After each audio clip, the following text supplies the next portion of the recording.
Hello friends. So today let's discuss about a very important viral infection which is spreading all over the world, and currently it is the dominant strain in many parts of the world including India. So yes, we are going to discuss about the JN1 virus, which is a variant of COVID-19. And this JN1 is a new sublineage of Omicron. Omicron itself is a heavily mutated strain of SARS-CoV-2. There is COVID-19. So first of all, what is this JN1? JN1 is a subvariant that evolved from BA.2.86 lineage of the Omicron variant. It is highly transmissible and has shown a stronger ability to evade prior immunity, whether from infection or vaccination. तो मतलब ये है कि अगर पहले से आपके अंदर इम्यूनिटी है, चाहे इन्फेक्शन की वजह से आ गई हो या वैक्सीनेशन की वजह से ये इम्यूनिटी डेवलप हो गई हो, तो इस इम्यूनिटी से यह JN1 वेरिएंट बचकर निकल जाता है और डिजीज या इलनेस काज करता है। So should we be worried? इसमें चिंता करने की ज़रूरत है? एक्चुअली क्या है कि दो more transmissible, JN1 generally causes mild disease especially in healthy and vaccinated individuals. For the general population, symptoms remain mild. There is mostly including fever, sore throat, runny nose, body aches and fatigue. However, for the elderly, immunocompromised or those with chronic illnesses, it may lead to moderate to severe complications. And because of the rapid international spread, including in India, WHO has categorized it as a variant of interest, not yet a variant of concern. So what is this a variant of interest? There is VOI. So yes, this VOI has mutations that are suspected or known to cause significant changes from its original strain. And this VOI strain is spreading widely in many places or many countries. Whereas if we are talking about variant of concern, there is VOC. This VOC spreads more rapidly, causes more severe disease, and there is a change in clinical presentation because of this VOC strain. And this VOC strain escapes the body's immune response. And yes, there is decreased effectiveness of known public health measures, diagnostics, treatments, or vaccines against this VOC. So if we are talking about COVID-19, till date, WHO has identified 4 variants of concern: alpha, beta, gamma and delta. So this new variant, there is JN1, is a variant of interest, not variant of concern. So what are the different preventive measures which can be implemented in this case? So basically you are already knowing about most of these measures. For example, wear a mask in crowded or poorly ventilated places, practice good hand hygiene and cough etiquettes, ensure proper ventilation indoors, avoid unnecessary gatherings if you are unwell, and if eligible, consider taking the latest available booster dose of the vaccine. Eligible है, इस बात का क्या मतलब है? इस बात का मतलब है कि आप कोविड-19 वैक्सीन की बूस्टर डोज के लिए एलिजिबल हैं अगर नंबर 1, अगर आप 18 साल या उससे ज़्यादा हैं।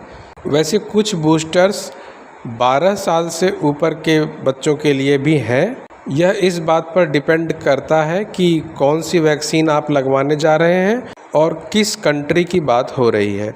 ओके, नंबर 2, अगर आपने कोविड-19 की प्राइमरी वैक्सीनेशन सीरीज़ पूरी कर ली है, यानी कि कोविशील्ड और कोवैक्सीन इत्यादि की 2 डोजेज़ आप कम से कम 6 महीने पहले ले चुके हैं, यानी कि हम लोग यह बात कह सकते हैं कि नंबर 3, अगर आपने लास्ट 6 मंथ्स में कोई बूस्टर डोज नहीं ली है।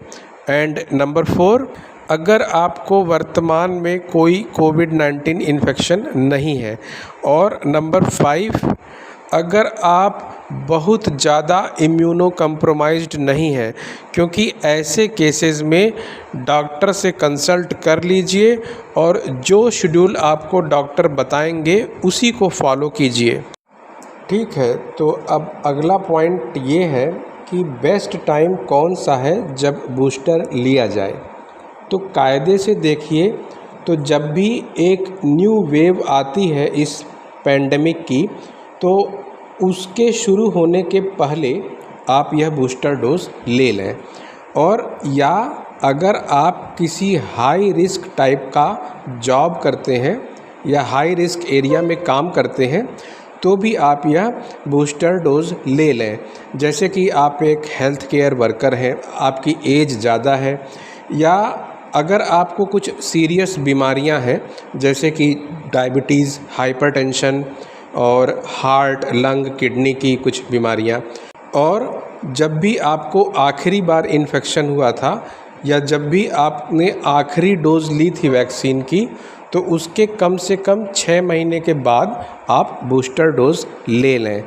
और हाँ, ये बात भी ध्यान रखनी है कि जब आपको इन्फेक्शन या फीवर हो रखा है तो ऐसे समय में बूस्टर न लें। अच्छा हाँ, और एक बहुत ही स्पेशल कंडीशन, जैसे कि मान लीजिए आपने आज तक कभी भी कोई भी कोविड वैक्सीन नहीं लगवाई है, तो क्या आपको इस समय कोविड वैक्सीन लगवा लेनी चाहिए? यस, लगवा लेनी चाहिए। खास करके तब जब नंबर 1, अगर आपकी एज 50 साल से ज़्यादा है और आपके साथ कुछ सीरियस बीमारियां हैं जैसे कि डायबिटीज़ और हाइपरटेंशन या हार्ट, किडनी, लंग की कुछ बीमारियां। नंबर 2, अगर आप हेल्थ केयर या पब्लिक फेसिंग रोल्स में काम करते हैं, या अगर आप सीवियर बीमारियों, हॉस्पिटलाइजेशन और लॉन्ग कोविड इन्फेक्शन से प्रोटेक्शन चाहते हैं, तो ऐसे केसेस में आपको वैक्सीन लगवा लेनी चाहिए। भले ही बहुत से लोगों ने एक नेचुरल इम्यूनिटी आज डेवलप कर ली है क्योंकि उनको पास्ट में इन्फेक्शंस हो चुके हैं, लेकिन ऐसे केस में भी अगर आप वैक्सीन लगवाते हैं तो भी अच्छी बात है, क्योंकि आपकी उस नेचुरल इम्यूनिटी को यह वैक्सीन बढ़ाएगी, इन्हेंस करेगी और स्टेबलाइज करेगी, यानी कि प्रोटेक्शन को और अच्छा इन्हेंस्ड और स्टेबलाइज्ड कर देगी। और यह खास करके तब ज़्यादा इम्पॉर्टेंट हो जाता है जब हमारे सामने नए तरह के वेरिएंट्स आते हैं, जैसे कि ये अभी JN1 सब वेरिएंट आया हुआ है। अच्छा, तो अब यह जानते हैं कि अगर आपको कभी भी वैक्सीन नहीं लगी है, आप फर्स्ट टाइम वैक्सीन लगवाने जा रहे हैं, तो आपका वैक्सीनेशन शेड्यूल क्या होना चाहिए। तो सबसे पहले तो देखिए, आप कोविशील्ड या कोवैक्सीन जो वैक्सीन्स हमारे यहाँ अवेलेबल हैं उसकी 2 डोजेज़ लगवा लें, और इन दोनों डोजेज़ में यूजुअली 4 से 8 हफ्तों का गैप होता है। इसको हम प्राइमरी सीरीज़ बोलते हैं।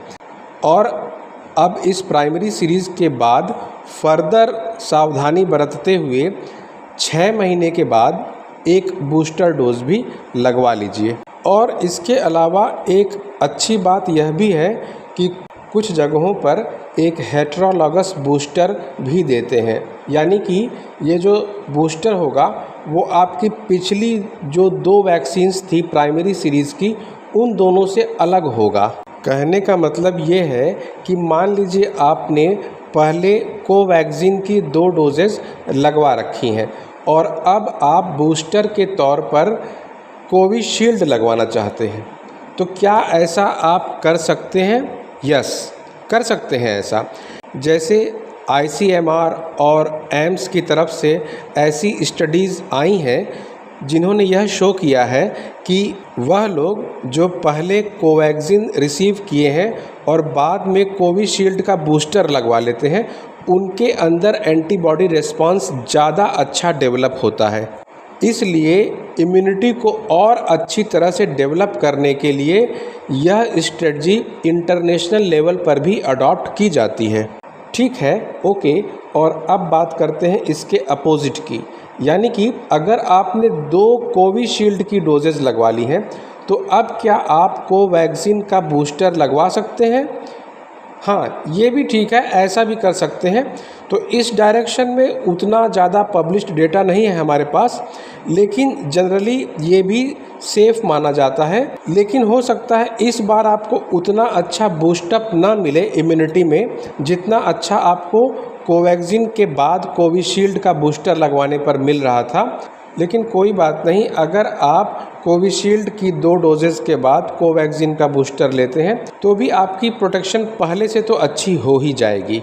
और देखिए, ज़्यादातर हम लोग कोवैक्सीन और कोविशील्ड के बारे में बात कर रहे हैं। इनके अलावा भी क्या कोई बूस्टर सिलेक्ट कर सकते हैं? यस, कर सकते हैं।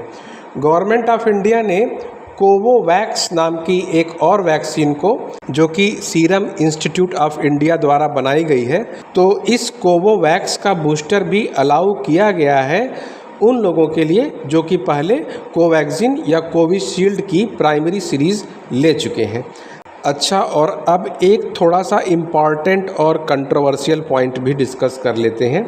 जैसे कि कुछ शिकायतें इस तरह की आ रही हैं कि वैक्सीन लगवाने के बाद क्या ब्लड क्लॉटिंग का इस तरह का कोई रिस्क है? तो देखिए, वैक्सीन की वजह से ब्लड क्लॉटिंग या vaccine induced immune thrombotic thrombocytopenia VITT, इस तरह का जो केस है जिसकी कुछ शिकायतें या रिपोर्ट्स आ रही हैं, ये एक्सट्रीमली रेयर है। और वैक्सीन के जो फ़ायदे हैं वो इस तरह के एक्सट्रीमली रेयर रिस्क से बहुत ही ज़्यादा हैं। तो फ़ायदे बहुत ज़्यादा हैं और रिस्क तो बहुत ही कम है। तो अगर फिर भी अगर आपको इस तरह का कोई डर है तो आप एक काम करिए कि आप नॉन वेक्टर वैक्सीन टाइप की जो वैक्सीन है वो सिलेक्ट कर लीजिए। तो इस टाइप की वैक्सीन है कोवैक्सीन, कॉर्बेवैक्स और कोवोवैक्स। वैसे इस इम्पॉर्टेंट पॉइंट पर मैं एक डिटेल्ड और सेपरेट वीडियो जल्दी ही बना करके लॉन्च करूँगा। And if we are talking about its treatment, so management of JN1 infection is largely supportive and symptomatic, as it is in most mild COVID-19 cases.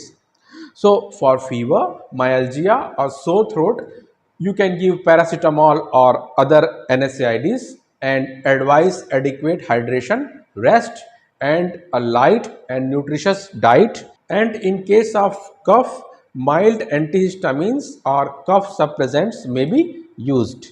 And whenever it is needed and if it is possible, take help of teleconsultation services also.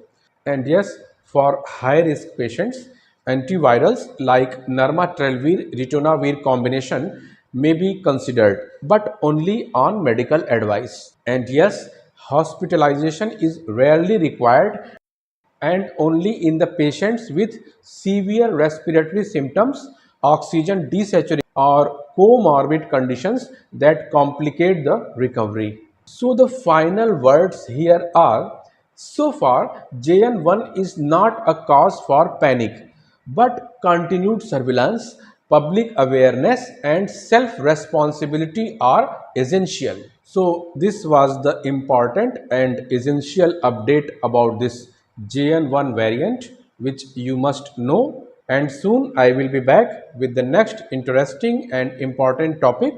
So, till then, stay calm, stay informed, and stay healthy and stay connected. Thank you.